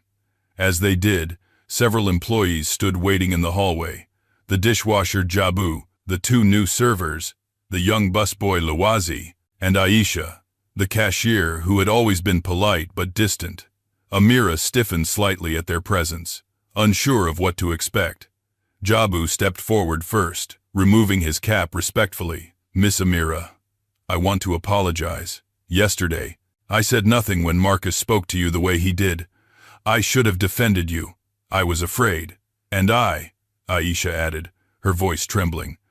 I laughed at the wrong moments. Not because I found it funny, but because everyone else did. I regret it. Lawazi looked completely devastated. You were the only one who ever helped me on my first day. I should have said something. One by one, the employees expressed remorse not out of pity, but because Elijah's presence had cracked the false hierarchy Marcus had built. They felt safe admitting their mistakes. Amira listened quietly. When they finished, she inhaled deeply. I appreciate your honesty. We all made decisions yesterday, some better than others, but today is a new beginning for all of us. Her voice wavered, but it was sincere. Let's build something better together. The employees nodded, visibly relieved. Just then, a man in a suit approached Elijah. Sir, the new ownership documents have been posted at the entrance. Everything is official. Good, Elijah replied. Ensure staff receives copies of the new handbook within the week. Amira blinked. New handbook. Elijah smiled. Yes, one that includes anti-harassment policies, fair scheduling rules, and guidelines for ethical conduct. Respect will be fundamental. The reality of her new position began to solidify. For the first time, she felt a spark of something unfamiliar, authority mingling with responsibility. Before she could process further, the front doors opened again. Customers who had witnessed the chaos yesterday cautiously re-entered, unsure what to expect. One woman approached Elijah. Sir, she said politely, are you truly the new owner? I am. Does that mean things will change? Elijah glanced at Amira, then back at the woman. Change is already happening.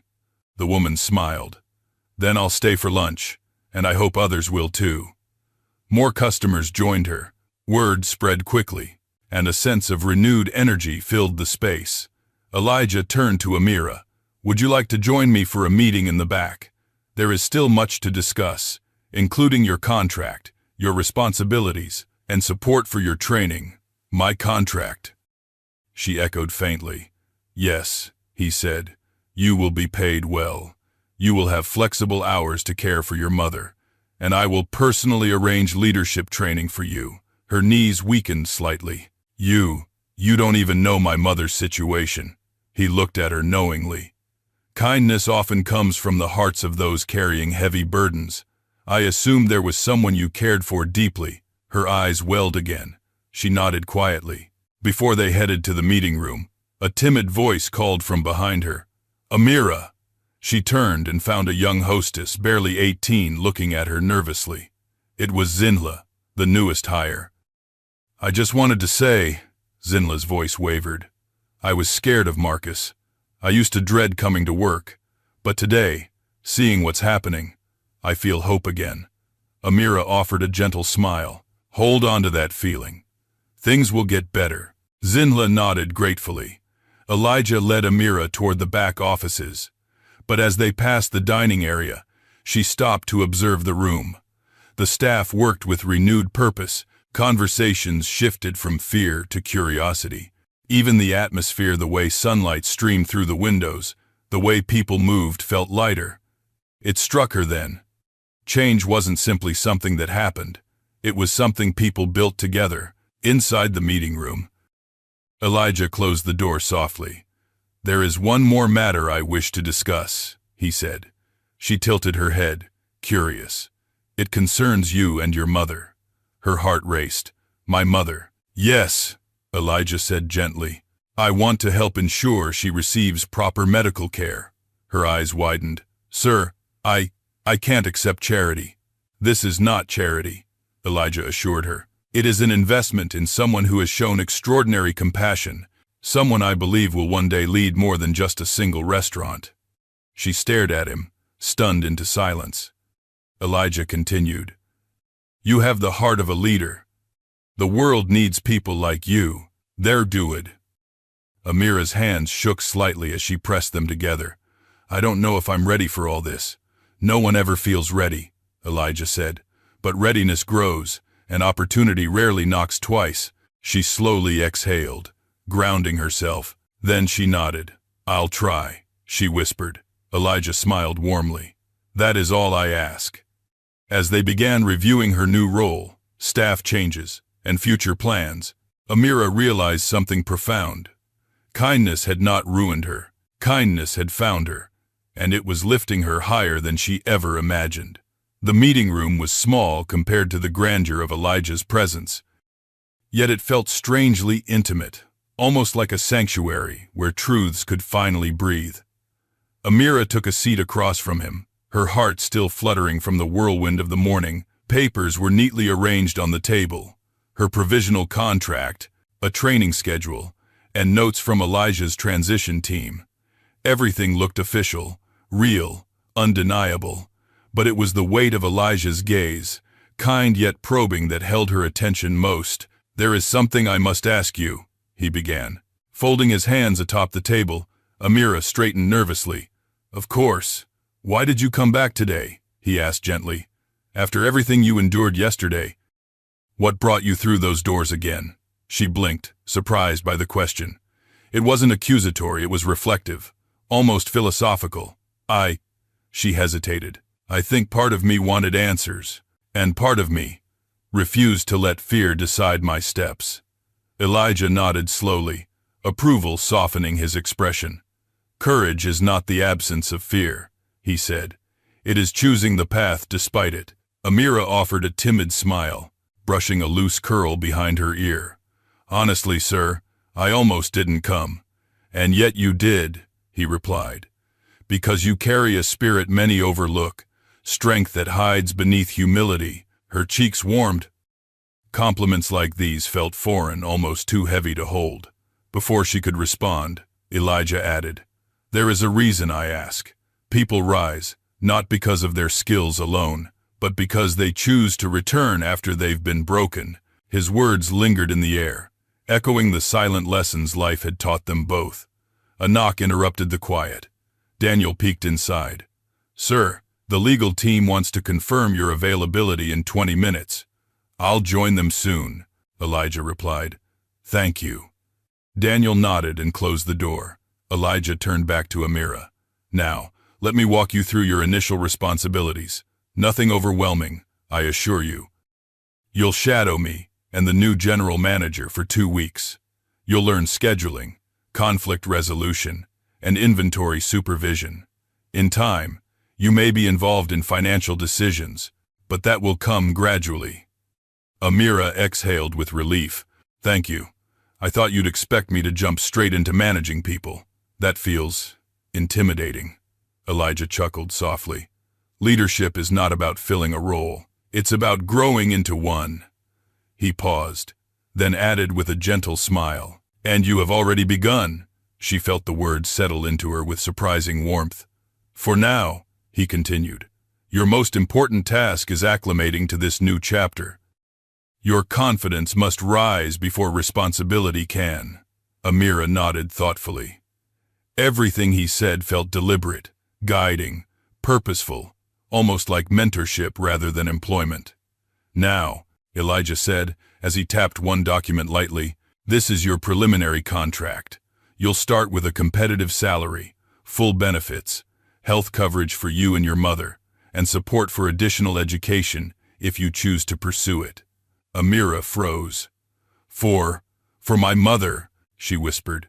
Yes, Elijah said simply. I know how heavy care can weigh on a household.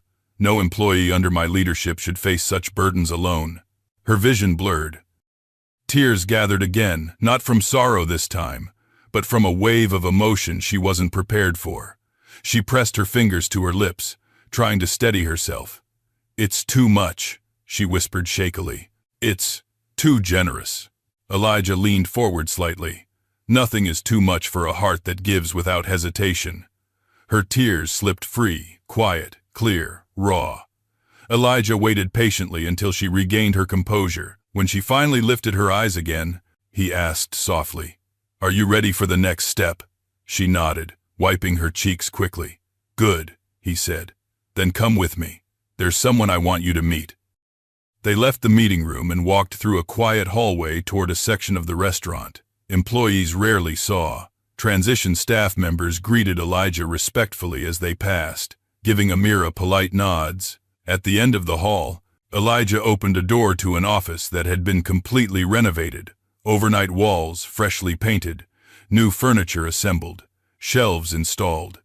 It didn't look like an office that belonged to a tyrant like Marcus. It looked like a place where leadership could breathe. Inside stood a tall woman with poised elegance, dressed in a navy suit that reflected professionalism and calm authority. She looked up as they entered. "Amira," Elijah said warmly. "Meet Miss Thandeka Mlongo. She will be the new general manager."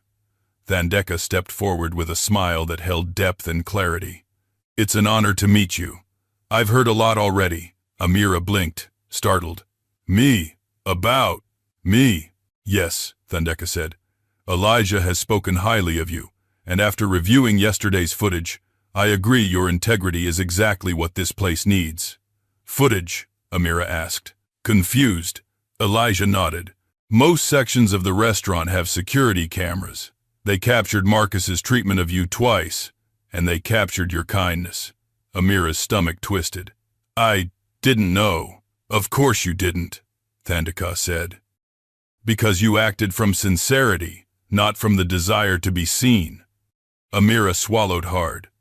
Thandeka continued, "I want to personally welcome you to the management team. You'll learn a great deal in the coming months, and I will be here to guide you. Consider me both a mentor and an ally." Something inside Amira loosened trust, perhaps hope, or the realization that she was no longer alone. "Thank you," she whispered. Thandeka motioned toward the chair beside her desk. "Sit, please. We have a few things to discuss." Amira sat cautiously, while Elijah stood nearby, observing with an approving gaze. Thandeka handed her a small packet. "This contains manuals to read, some basic management theory, and a simple reflection exercise. Don't worry, it's not a test. I use it to understand how new leaders think." Amira flipped through the pages. The materials were clear, practical, and surprisingly encouraging. "We'll meet daily for 30 minutes to review anything you need help with," Thandeka added. "And by the end of 2 weeks, you'll feel far more confident than you do now." "I'm grateful," Amira said sincerely. "This means more than I can express." Thandeka's smile deepened. "Then express it through your work, through how you lead others." Amira nodded slowly. She could do that. She wanted to do that. Elijah stepped closer. "Now that introductions are made, there is one more thing."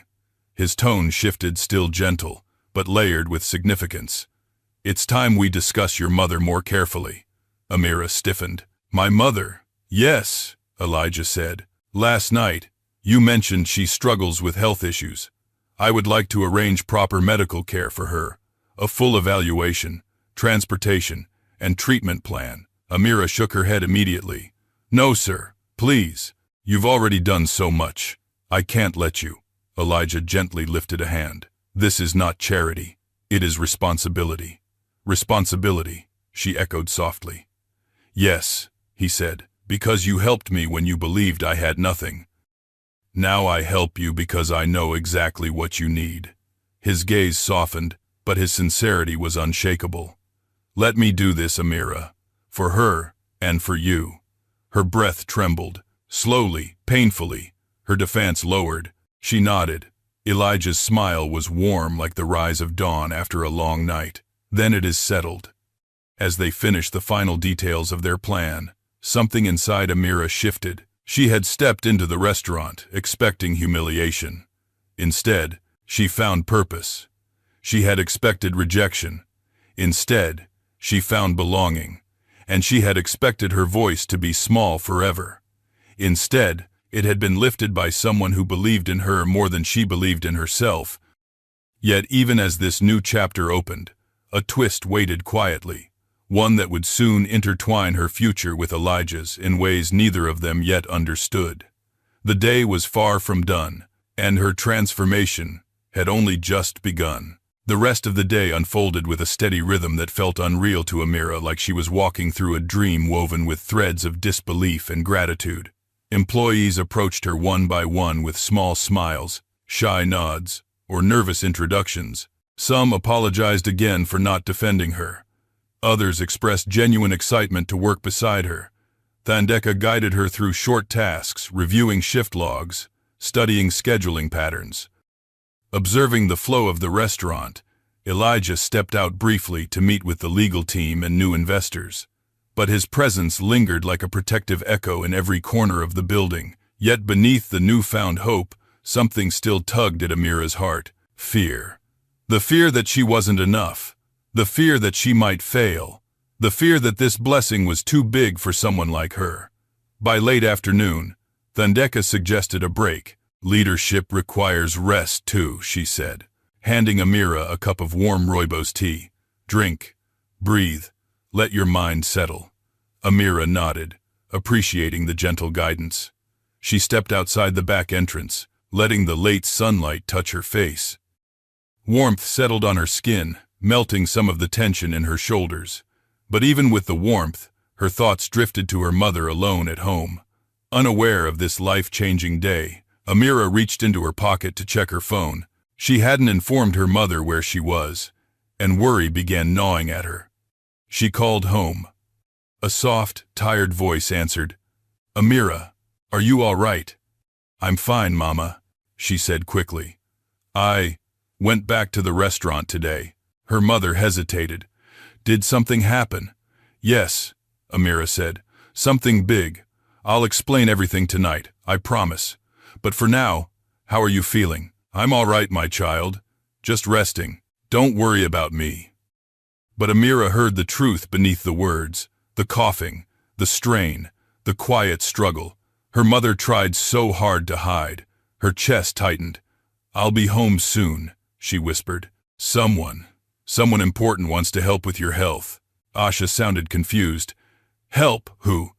"It's complicated, Mama, but good, really good." Her mother gave a soft breath of relief. "If it brings you peace, then I trust it." "I love you," Amira whispered. "I love you too, my brave girl." When the call ended, Amira wiped her eyes and inhaled deeply. She felt stronger now, not because everything was solved, but because hope had returned to her life in a form she never imagined. She stepped back inside, ready to resume her training. But before she reached the hallway, Daniel approached with a purposeful stride.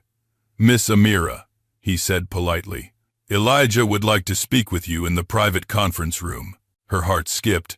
"Is something wrong?" "No," Daniel assured. "He said it is a matter of importance." She followed Daniel through the newly organized administrative wing. When he opened the door to the conference room, Amira froze. Elijah stood beside a large table, reviewing a set of thick documents. But what caught her attention was not him. It was the woman sitting across the table. A tall, elegantly dressed woman with silver-streaked hair, youthful eyes, and an aura that radiated authority and kindness. She wore a deep green dress with gold accents, her posture graceful, her smile warm but assessing. Elijah looked up, his expression brightening. "Ah, Amira. Come in." Amira stepped forward cautiously. "Amira," Elijah said gently. "This is my sister, Dr. Miriam Cairo." Miriam extended a hand. "It's a pleasure to meet you. I've heard a great deal about your courage." Amira blinked, startled. "Your sister, and a doctor." "Yes," Miriam said, her eyes softening. "And I specialize in long-term chronic care and community health outreach." Amira felt her pulse quicken. "Community health." Elia stepped closer. Miriam leads a foundation that provides medical support to low-income families, especially single mothers and the elderly. I asked her to join us for a specific reason. Miriam smiled gently. Your mother, Aisha. The room seemed to tilt. My mother, she whispered. Yes, Elijah said. I told Miriam about her condition. We believe she may benefit from a full medical examination, treatment plan, and ongoing support. Amira's breath trembled. But we can't afford. You will not pay anything, Miriam said firmly. This is a scholarship-based program, and your mother qualifies. Amira's hands flew to her mouth. Tears pooled instantly. Elijah, she whispered. You've already done so much. I can't let you. Elijah didn't ask me to do this for him, Miriam said softly. He asked me to do it because he believes in you. People like you, she added, are the reason our foundation exists. Amira couldn't speak. Miriam continued gently. If it's all right, I'd like to meet your mother today. We can arrange transportation, run initial assessments, and begin treatment as early as tomorrow. A sob escaped Amira before she could stop it. I don't know how to thank you.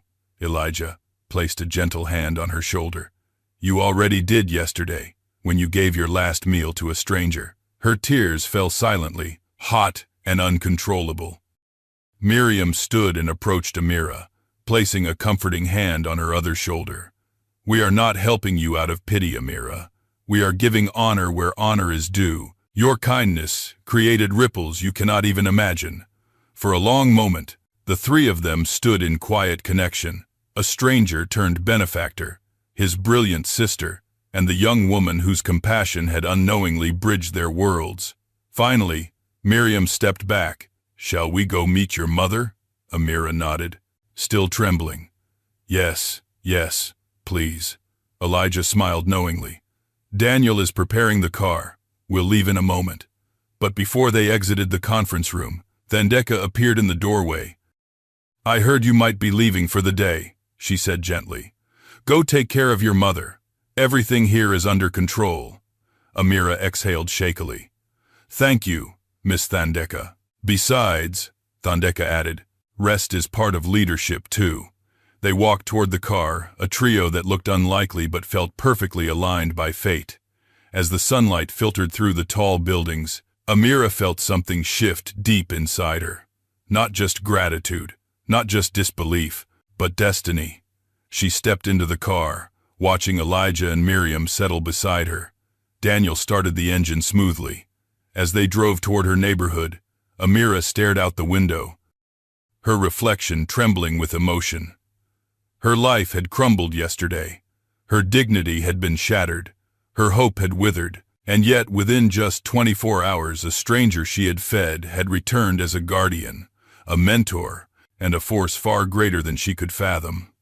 But there was still one more twist ahead, one that would reveal why Elijah looked at her with a depth of familiarity she did not yet understand, and why fate had brought their two worlds together so powerfully. The drive to Amira's neighborhood felt different this time, less like a retreat into hardship and more like an arrival into possibility. The sleek car glided through the streets she had walked 1,000 times before. But now everything looked transformed beneath the soft afternoon sun. Children played near small market stalls, mothers balanced baskets on their heads, and the scent of roasted maize filled the air. These were the textures of her life, familiar, grounding, yet she couldn't shake the feeling that she was approaching them as a changed person, standing on the threshold of a new reality. Elijah and Miriam sat quietly beside her. They didn't pepper her with questions or overwhelm her with instructions. Their silence wasn't awkward, it was respectful, intentional, giving her space to gather her courage. When they reached her apartment building, Amira hesitated before opening the door. Suddenly, the weight of her world, the cracked steps she had memorized, the peeling paint on the entrance, the narrow hallway with flickering lights felt exposed. She wasn't ashamed of her life, but having prominent, dignified people see it made her vulnerable in a way she hadn't expected. Elijah noticed her tension. There is no judgment here, he said softly. Only understanding, Miriam added gently. We grew up with very little, Amira. We know these walls. We know these worries. Their kindness steadied her. She nodded and led them up the stairs. Her mother was sitting in the living room, wrapped in a faded shawl, sipping what remained of her morning tea. When she saw Amira enter, she smiled, and then her expression shifted to confusion when she noticed the strangers behind her. "Mama," Amira began, her voice trembling, "these are very important people, and they're here to help us."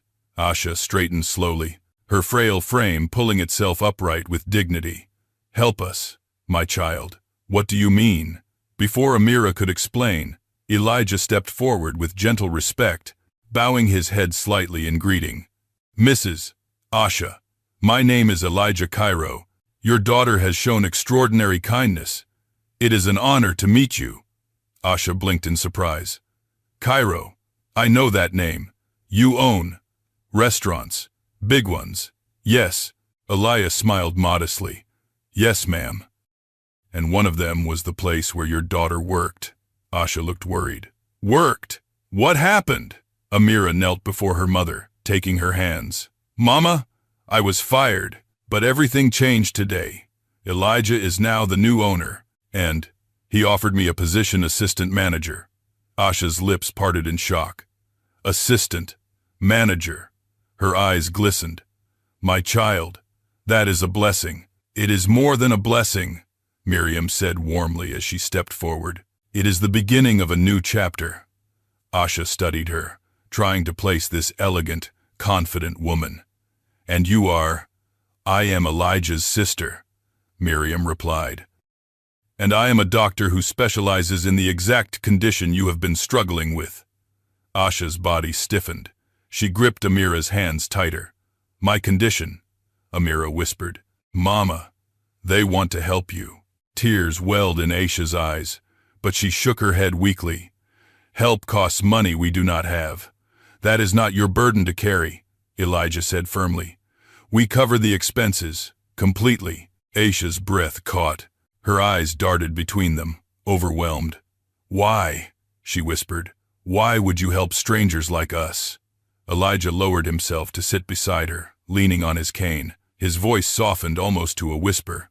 "Because your daughter saved me yesterday. Not with money, not with power, but with kindness. A kindness I had not felt in many years." Asha turned to Amira, her face trembling. Amira nodded, tears spilling freely. "Mama, everything I did was small, but somehow God turned it into something big." Miriam knelt beside Asha and gently touched her wrist. "May I examine you? Only if you feel comfortable." Asha hesitated, then nodded. Miriam's hands were gentle, precise. She checked Aisha's pulse, her breathing, her fingers, the swelling in her joints. She asked careful questions about symptoms, pain levels, sleep, and medication. When she finished, she looked at Elijah with serious eyes. "She needs treatment soon. Not emergency care, but targeted medical support and consistent follow-ups." Elijah nodded once. "Arrange everything." Miriam turned to Asha. "I will schedule your full evaluation for tomorrow morning. Transportation will be provided. After that, we will begin treatment. You will not face this alone." Asha began crying softly. "I don't know how to thank you," she whispered. "Let healing be your thanks," Miriam replied. "You deserve to feel whole again." Amira hugged her mother tightly, overwhelmed. Her tears dampened her mother's shawl. And for the first time in years, Asha allowed herself to cry freely, not from pain, but from relief. When Amira pulled away, Elijah placed a hand on her shoulder.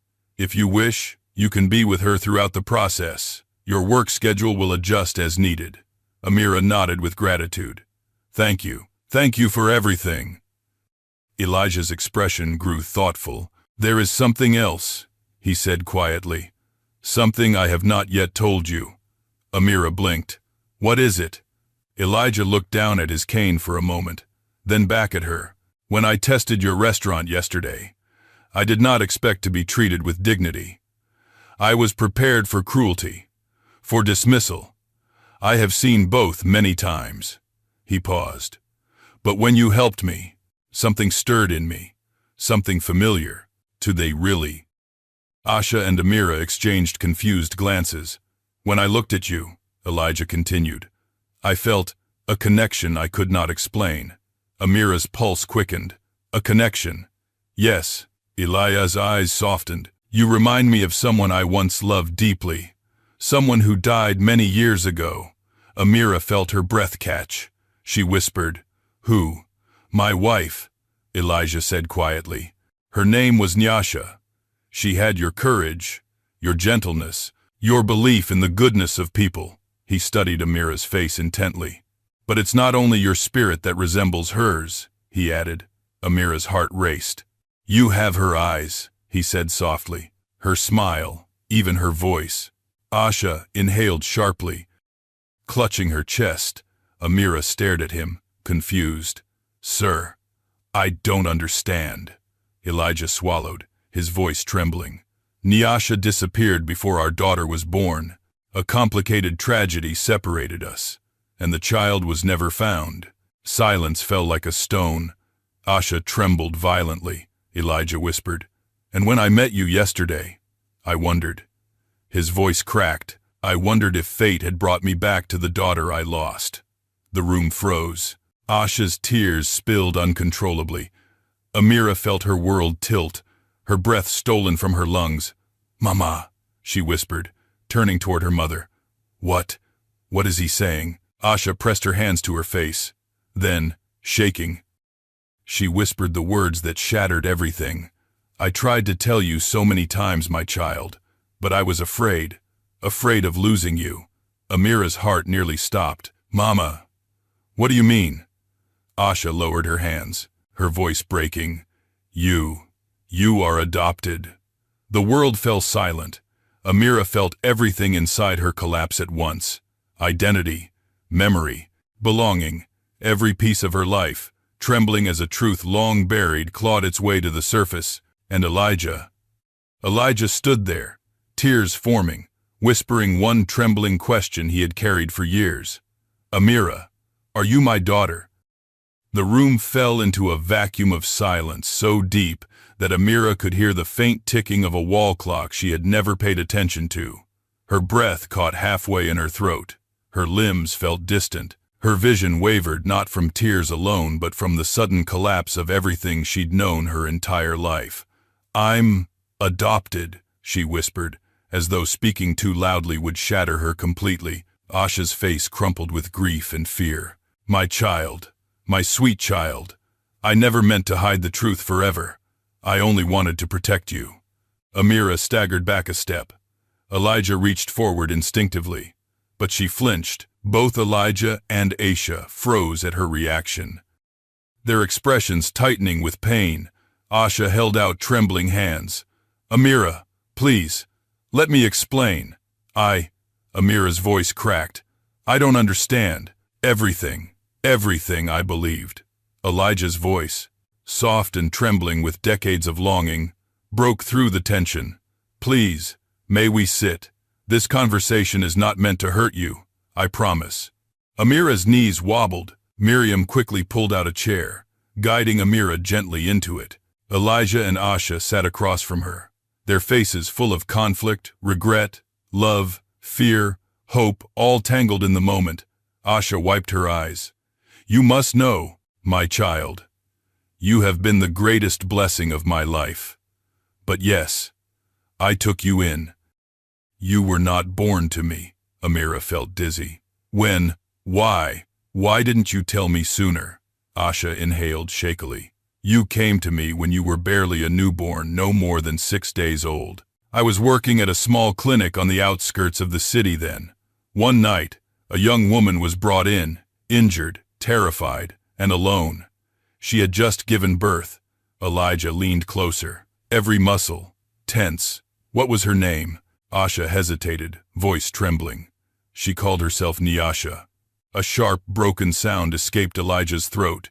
His hands trembled on top of his cane. Nyasha, he whispered. My Nyasha. Tears rolled down his cheeks silently. Asha continued, her own voice cracking.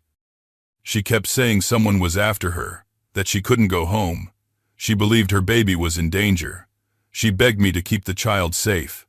Amira pressed her palms to her temples. Everything felt unreal. And you agreed. Asha nodded slowly. She died the next morning. Complications, blood loss, fear, exhaustion.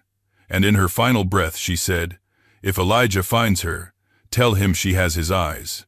Elijah clutched his chest as if physically struck. Miriam reached for his shoulder, steadying him.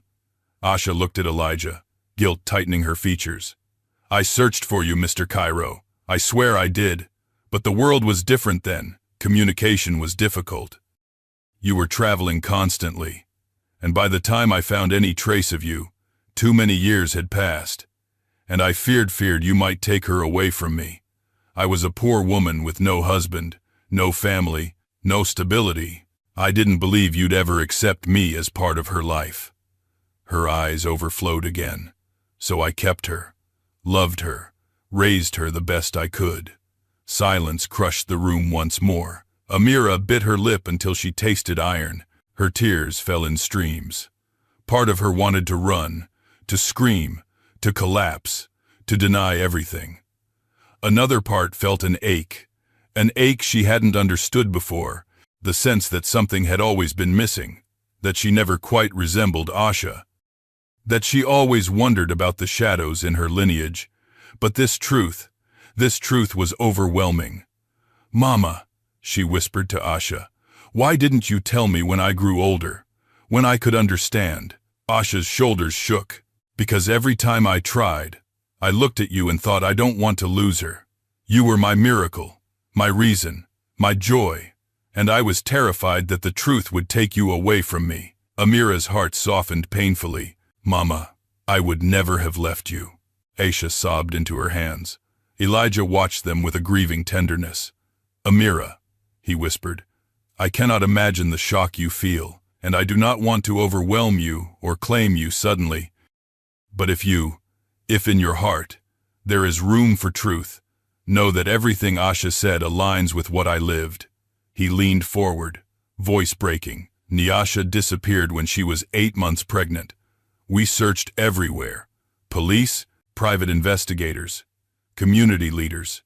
No one found her. Rumors said she fled for safety. Others said she had died. I spent years hoping, praying that my child lived somewhere, that she grew up safe, loved." He inhaled shakily. "And yesterday, when you looked at me with concern, when you offered kindness with no reason to, I felt something awaken in me, something familiar. I told myself I was imagining it, but then your mother said Nyasha's name." He wiped his tears. "And now, I look at you, and I see her." Amira trembled. "But how can you know for sure? What if you're wrong? What if this is a mistake?" Miriam, calm and collected, spoke gently. "We can conduct a DNA test, a quick, non-invasive one. We will not force anything. The choice is entirely yours." Amira closed her eyes tightly. Her mind raced. Part of her wanted answers. Part of her feared them. Part of her felt loyalty to the woman who raised her. Part of her felt pulled toward the man who might be her father. She opened her eyes, crying, "I don't want to lose either of you." Immediately, Aisha reached forward, pulling her into a tight embrace. "Oh, my child, you will never lose me. Never. I am your mother by love, if not by blood." Elijah placed a trembling hand on Amira's back. "And if it is true, if you are my daughter, then you do not lose a mother. You gain a father, and another family who has spent years searching for the missing piece of its heart." Amira cried harder, overwhelmed by love and loss intertwined in one moment. Miriam's voice softened. "No decisions must be made today. Right now, let us focus on your mother's health. Then, when you are ready, we can discuss the test." Elijah nodded. "You have time, Amira, as much as you need." Amira nodded faintly. Though her heart still trembled violently inside her chest, Asha whispered, "You are my blessing." Elijah whispered, "You may be my miracle." And Amira whispered into the space between them, "I don't know what I am. Not yet." But deep inside, beneath the confusion, a fragile truth flickered. She wanted to know, not for wealth, not for status, not even for destiny, but because a part of her longed for the missing story of her own life. Miriam stood gracefully. "Let's take your mother to the clinic now. We'll continue this talk slowly, carefully." Asha nodded, wiping her eyes. "Yes, let us take one step at a time." As Elijah helped Asha up, and Miriam gathered her medical bag, Amira watched them, feeling her world stretch in two directions. One anchored in the past she knew, one reaching toward a future she never imagined. And as Daniel prepared the car again, Amira felt a quiet shift in her soul. Not fear, not certainty, but readiness. For the truth, whatever it might be. The air inside the clinic smelled of antiseptic and lavender, clean, calm, reassuring. Sunlight streamed through tall windows, casting warm squares of brightness onto the tiled floors. Nurses moved with practiced grace, speaking in soft tones that helped ease the tension, simmering inside the small examination room where Amira sat with her mother, Elijah, and Miriam. Asha lay on a cushioned bed, her breathing steady but visibly strained. Miriam had begun a series of preliminary assessments, checking her blood pressure, listening to her lungs, inspecting swelling in her joints, and asking questions about her symptoms. Amira watched closely, wringing her hands, her entire body tight with worry. Elijah stood near the window, his posture both protective and reverent, as though he understood he was witnessing something sacred, a mother's vulnerability, a daughter's devotion.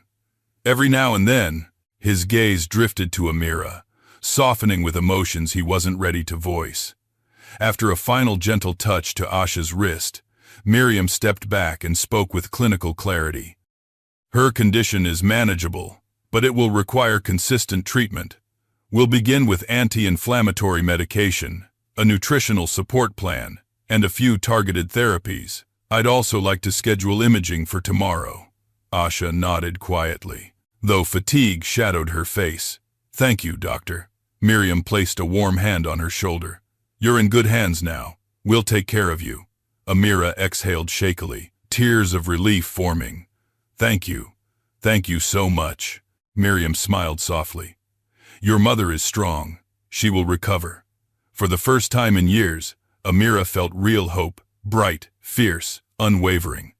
But beneath the relief, the truth from earlier continued to pulse inside her like a second heartbeat. "Adopted, Nyasha, lost daughter, are you my daughter?"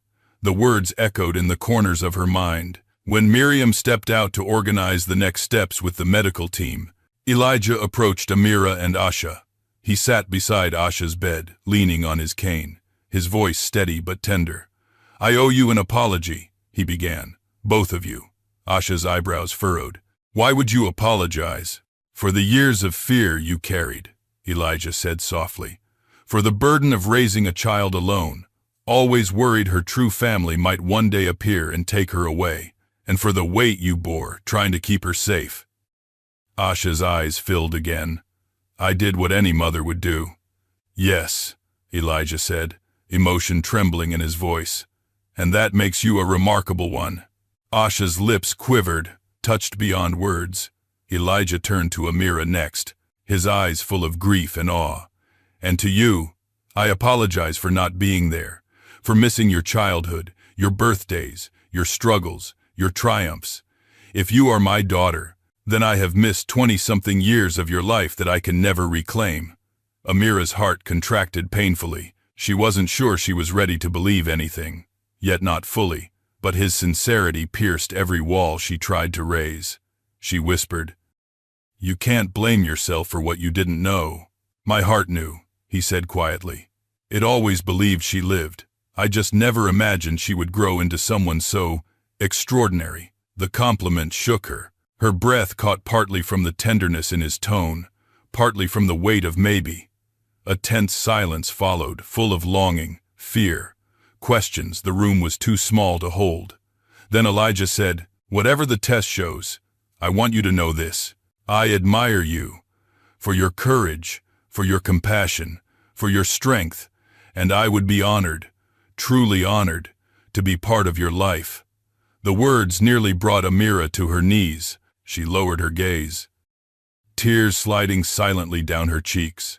Asha reached for her hand. Elijah gently clasped her other hand, and for a moment they sat like a family bound, not by certainty, but by the fragile, beautiful possibility of connection. When Miriam returned, she carried a small sealed kit, a DNA sample set.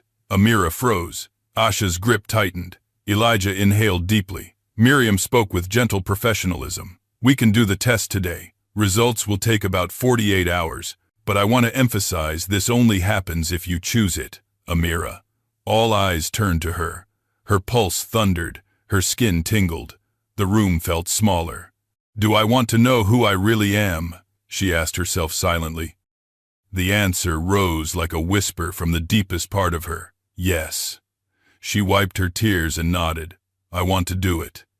Asha kissed her forehead, whispering, "No matter what, you will always be mine." Elijah squeezed her hand and whispered, "And if fate allows, you may be mine as well." With shaking hands, Amira completed the swab, sealing it in the sterile pouch. Elijah followed, completing his portion.